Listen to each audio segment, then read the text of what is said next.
Dear friends in Jesus Christ, welcome to the Gospel sharing. In today's Gospel passage, God is presented as a loving mother who cares about each of her children equally. The parable in a nutshell, the kingdom of heaven is like a landowner who goes out early in the morning to hire laborers for his vineyard. He rounds up a group at 6 a.m., agrees to pay them the usual daily wage, and then puts them into action. At 9 a.m., he rounds up another group. At noon, he recruits a third team, and then at 3 p.m., a fourth. Finally, at 5 p.m., he finds still more laborers who are willing and able to work.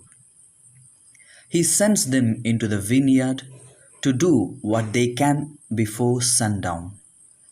As the day ends, the landowner instructs his manager to pay each of them the same daily living wages, beginning from those who started at 5 p.m. The parable described in today's Gospel is known as the parable of workers in the vineyard. This remarkable parable is found only in Matthew.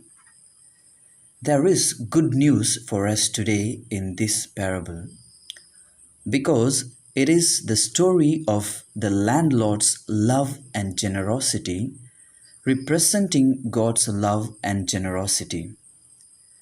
The question in God's mind is not how much do these people deserve, but rather, how can I help them?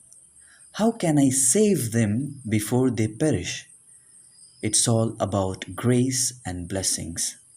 The life message for us today is we need to follow God's example and show grace to our neighbors.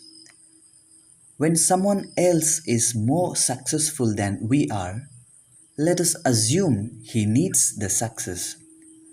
When someone who does wrong fails to get caught, let us remember the many times we have done wrong and escaped. We must not wish pain on people for the sake of fairness. We become envious of others because of our lack of generosity of heart.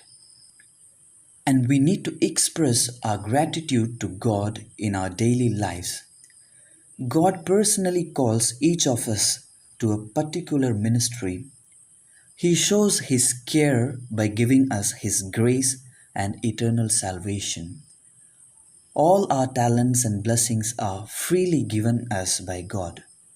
So we should thank Him by avoiding sins, by rendering loving service to others, and by listening and talking to Him.